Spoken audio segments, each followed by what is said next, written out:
Hello, and welcome back to... I'm doing another book-inspired project even though I don't particularly enjoy the process of reading. Please don't judge me. Which sort of sounds like a Fall Out Boy song. I don't know what to tell you. Books are my muse. Can I be bothered to sit down and read one? No, but I like the way they look. That's a lie, I read sometimes. Moving on. So every now and then, my hands just get a little... and I want to make something. So here we are. A one-day make. A lot of my inspiration comes from things I've seen online, whether it be historic photos or stuff that you tag me in. For this project, I was being tagged in this video from 1955. Enjoy. A handbag called Stratford to represent the works of Shakespeare. Covered in Morocco leather with hide strap, this bag may soon be used to impress quite a few young men. Impress quite a few young men. Well, joke's on you. I don't do anything to impress young men. I strive mostly to impress elderly women and young children. So yes, a book bag. Literally. Upon viewing this video, I felt like it was something that I could probably try to tackle. Doesn't seem like it's gonna be that hard. Now, because it is August and basically Halloween, I thought maybe I could do a little autumn color spin on this. So if we break down this purse, basically what we've got is 3 different layers of fake books. This is a handbag, but I'm probably going to make mine into a crossbody bag just because I like to have access to my hands and I don't like carrying around a little bag. I've never enjoyed that. Sling it over like a newsie or get out. I need to look like I'm ready to deliver the morning paper to the citizens of New York in 1899. Okay, shut up. So it's 3 fake books stacked on top of each other, and the purse opening is in between the 2 bigger books. There is a strap that you can undo and open with a lining on the inside. My plan for this, if I recall correctly, Michaels has a whole aisle of storage containers that look like books. This is going to be my best bet. Obviously, it's not, you know, grade A materials. I'm assuming I can get 2 or 3 of those and then put those on top of each other, find an opening somehow, and then attach a strap to it, maybe a hinge of some sort. I'm going to head to Michael's to try to find some of those. But before we do that, this video is sponsored. So to talk a little bit about that, here is sponsor Rachel. Oh, hi there. I don't know. So yes, this video is sponsored by Brooklinen. They are a company who are offering luxury home essentials without the luxurious price. I worked with them before for their bed sheets, and they are the nicest bed sheets I've ever had. I feel like I'm sleeping in a hotel. So when they contacted me to try their towels, I was like, heck yeah. And yes, it does feel a little silly talking about towels. Let me tell you, one sign of being a grown-ass woman is that you get way too excited over home goods. Towels are no exception to that. You may or may not know that Nick and I are grade A cheapskates. Our towel collection is kind of eclectic. I think we have some from my parents' house, but I guarantee you almost all of them are at least 10 years old. So I ended up getting their waffle towel move-in bundle, which is a mouthful. 4 bath towels, 2 hand towels, 4 washcloths, and a bath mat. And so bundling all those together, you can save up to 14%. They call this their Goldilocks square design because it's not too big and not too small. It's just the right size. You know, we love a good literary reference. Is that literary? Folklore? These are so freaking comfortable to dry yourself off with. Just like their bed sheets, I feel like I'm in a hotel, and these are definitely going to be the towels we put out when we're having guests over to make it look like we're fancier than we actually are. You can get everything from the comfort of your own home. You can mix and match over 20 colors and patterns. So if you do want to check out Brooklinen, make sure you head to the link in my description and you can save 15% off of all Brooklinen products. Thank you so much, Brooklinen, for sponsoring this video, and may our quest to the craft store commence.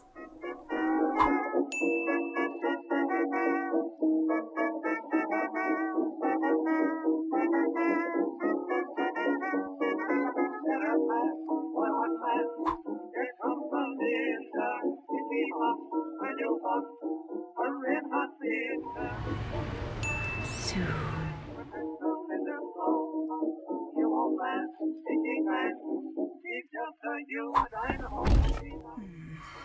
Well, that was kind of a bust. So Michael's used to have a whole aisle that was like storage things that looked like books, and they didn't. It was all gone. They had like 2 book options. It was this, and then the other one was absolutely gigantic. So, Michael, you failed me. So I'm gonna see if Joann's has what I need, and if not, maybe Home Goods. The quest continues. Tally ho.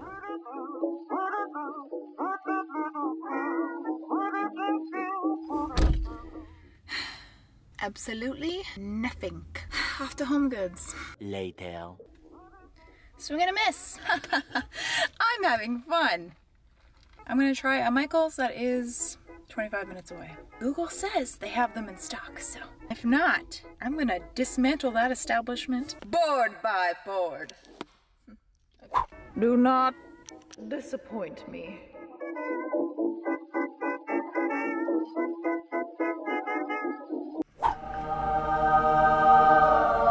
I am but a weary traveler. My quest hath been complete, and now I can go home. Oh my God. We're back. So after a quest that would only rival... Ew. Sir, appreciate the ferocity in which you're crawling. It looks like you're really on a mission here, but you know what? I'm gonna let you be. You look like you got places to go, so don't change directions. Go. No, don't come near me. Why? You were off doing your own thing. This is just clingy. Sir, I'm gonna bring you outside. Stop fighting me! Sir, if you could stop resisting, I'm trying to bring you outside. I think you'll enjoy it much more out there. Be gone. Okay. So after a quest that would only rival the search for Hatshepsut's tomb, I found most of the materials that I'm looking for. Your sacred scrolls, my liege. Thank you. This bugger. I drove around for about 3 hours trying to find this. And then the smaller one. The 2 storage books, which are quite large. Not ideal. This is going to be quite a bulbous purse. Ideally, I think I'd want these to be half of this thickness. I'm not sure if that's something I can do, unfortunately. So maybe the fact that this is going to be like a crossbody bag, it won't be too big of a deal, so you can store more things in it and it's not just a handbag. I don't know. Sometimes you gotta make things work. Her bag opens like this. I was thinking maybe I could just have them face up like that, create a hole in there. Huh? I feel like this is how you would carry books anyways, right? By the binding. At the thrift store, I ended up getting this. Take off the straps, save the rest of this purse for if I want to do some small leather crafting. Recycle, y'all. Also at the thrift store, I got some pretty mustard fabric for no particular reason other than I'm a monster who cannot be helped. Into my hoard you go. I might take the buckle off of this bag that I thrifted once, magnet snap. So we're gonna give that a try. We'll make it work. First thing I'm gonna do is mark off where the smaller book lies on the big book. Start cutting out the hole with an X-Acto knife. Let's go! I'm a professional. Gosh, goddamn. All right.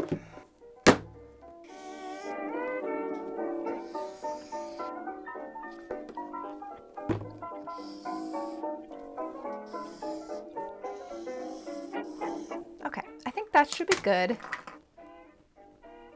So I'm going to cut out these.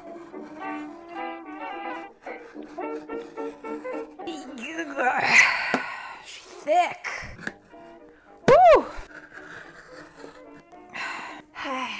Gotta channel the forearm strength of Jeff Goldblum in The Fly. Never actually saw that movie, but I saw one clip when I was a child of him arm wrestling someone and the bone popping out of the other person's arm. That stayed with me for life. Like when I was little, I used to sneak downstairs to the bottom of the stairs because I could see into the living room. Supposed to be my bedtime, but my parents were watching a movie. Very covert, professional. One time they were watching Death Becomes Her. Recently watched that movie, and it is amazing and a cult classic. But when you're 8, see a woman fall down the stairs and twist her whole entire neck around. Yeah. Why don't I just, why didn't I do that? Next, what movie scenes traumatized you as a child? Some wholesome conversation. These two, and I go on top and should open like that. Now I'm gonna attach these two with some contact cement. Okay. Wow, that is on there. Come on. Oh. Apparently, I hunched down like a golem to channel my strength. The things you don't learn about yourself until you're filming. Okay, well, do I have anything that can help me? Come on, big monkey brain. Use tools. Well, slight detour. I need to go purchase some new contact cement because this is being a big ol' wiener. I'll be right back. 20 minutes later. We're back. Did buy some new contact cement, but I also epoxy. Feel like when making accessories, it's kind of important that these don't just like peel away from each other. So I might try this a shot. I got some Plasti-Dip. Second camera. Welcome back. I'm probably not supposed to be breathing this in. Oh, it smells like a museum. This very specifically smells like when you go into a house from the 1700s. Okay, and then I'm gonna take this one. We're gonna put this on top of here. There we wait. Sets in 5 minutes, cures in 1 hour. While that is setting, let's figure out what I want to do for the lining. To the fabric stash. Here we are. So that whatever I stuff in there can kind of just roll out like an Autobot. What's this? This might work. Now how big to make the lining? I have no idea.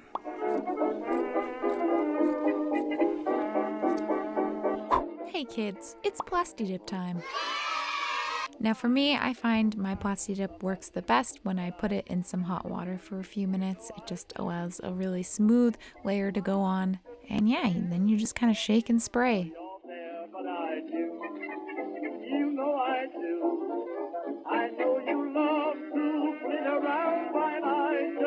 While that was setting, I decided to take the straps off of that one bag, which was a lot easier than I thought it was going to be. I just kind of seam ripped all the fabric off and the measurements worked perfectly.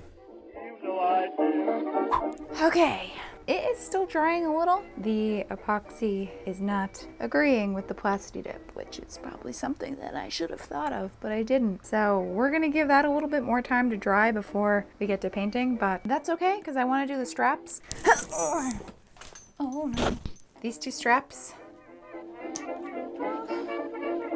This strap. Seam rip off of this. Okay. I think I might just attach to the bottom. Kind of putting a lot of pressure on the top and it just wants to go like that. Could put it here and then we'll have the strap on top as well. Let's do it. Peel off a little of the Plasti-Dip actually.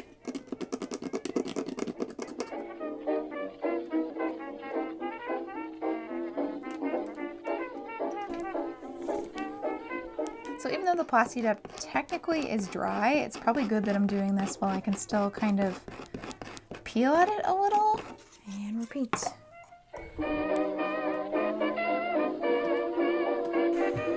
I'm just gonna let that sit for now. We will come back tonight and paint. Let's go.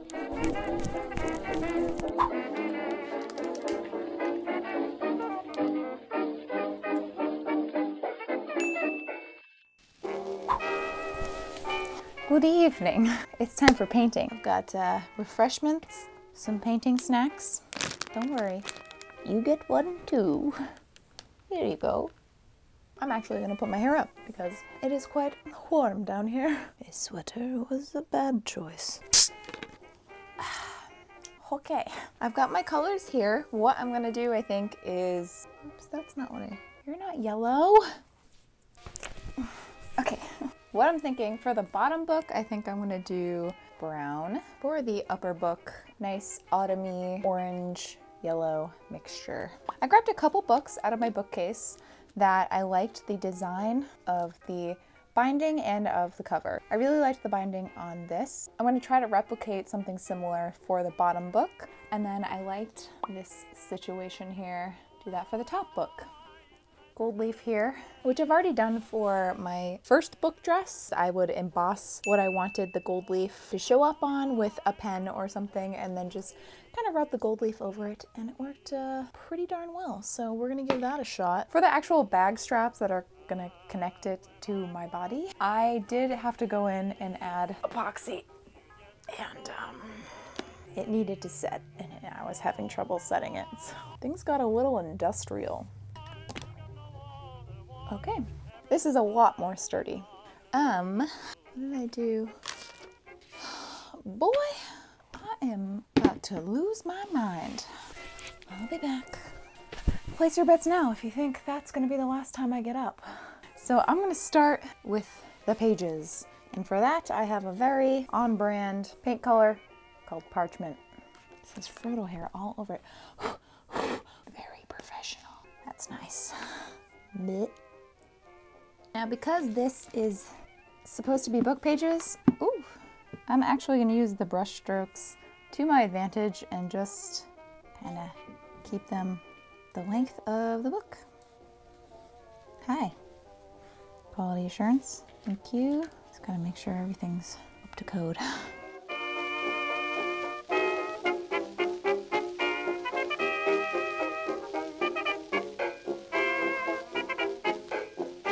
We can start on the book colors. Let's do it.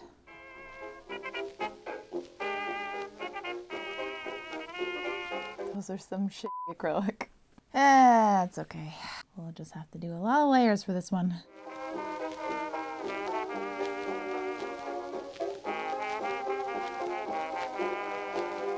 It's a painting time lapse.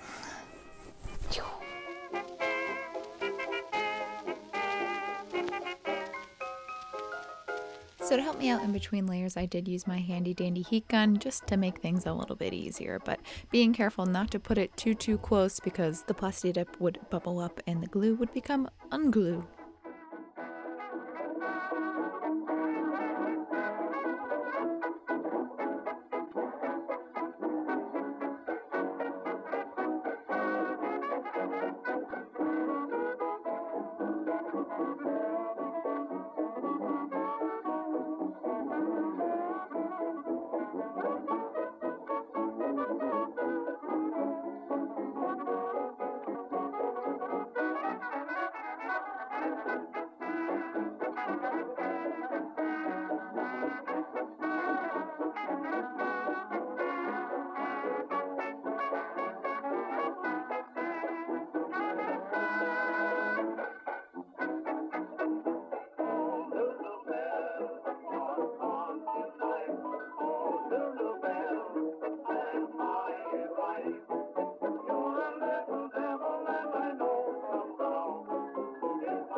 I tried to make up a book name that would be kind of autumny and mysterious, but it sort of sounds like a place you'd go grab a pint in jolly old England.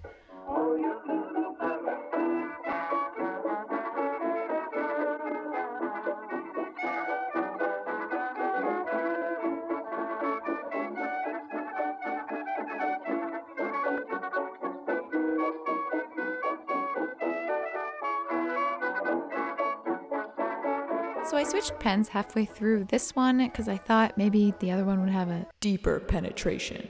But I think that was actually a detriment and it didn't work quite as well as the original pen. And the gold leaf was just sticking to the paint. I don't know. Now listen, I'm sure there's a proper way to do purse lining, but I just hot glued it because I couldn't be bothered. Okay, well, I am very sleepy, so I will see you in the reveal.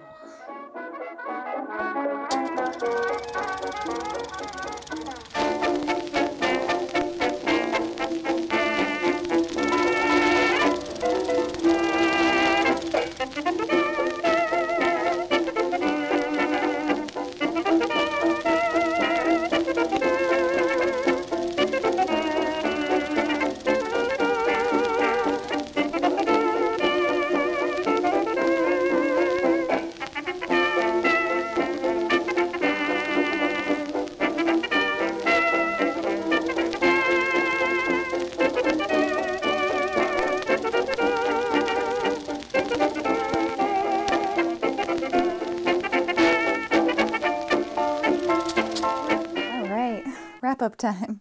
Here she is. Ta-da. Sometimes when I start a project, I can kind of sense if it's gonna be one of my favorites or not. And this was absolutely one of my favorites. I went in and I fixed this a little bit more. For whatever reason, the gold leaf just decided to hitch onto the paint. I don't know. It kind of looks like an old book, but it also kind of just looks a little messy, but shh. My one gripe about this is that it is pretty large. It does kind of stick out a lot, but the good thing about a cross-shoulder bag is that you can put it on your back, get it kind of out of the way. I think the books themselves came out really cute. The straps are nice and sturdy. The epoxy worked really, really well. In fact, I might go in and secure these straps with epoxy too. She opens. Ta-da! So cute. I just think it was a really fun, cute craft. Y'all, I just really love painting fake books. It's a little hard to get on, but it kind of just hangs out like that. Pretty cool. So, I mean, it's a little obtrusive if you have it right on your side, but I feel like I kind of like it on the back like this. Clearly, it's different than the one in the video. Hers is more of a handbag and much more petite sized. Then there's this honkin' thing. Kind of was limited to the size of fake books that I could find. One day make that actually only took one day. There's one for the record books. I never really know if anyone's actually gonna try the crafts that I do, but if you do, make sure you tag me because I would love to see it worked. Huzzah! That's about it. Thank you so much, Brooklinen, for sponsoring this video. And again, if you guys want to check that out, check their towels out, you can head to that link in my description and save 15% off of all Brooklinen products. I love you whether you're new or old to this channel. If you're new here and you feel like sticking around, feel free to subscribe. I upload almost every Friday and we have fun here. And I will see you in my next video. Bye! A lot of you know that recently I have been oh my God. I'm hungry. There are so many bugs down here. Gross, gross. Ah! Ah! I was talking to a bug. Why? Because I was letting him free. I bought this at an antique store and I literally have not worn it since. Tessa, go into your witcher. Oh, this is stinky and I feel like I shouldn't be breathing it. Oh, that smells like a straight up skunk butthole. Holy, I don't know. Who, me? I got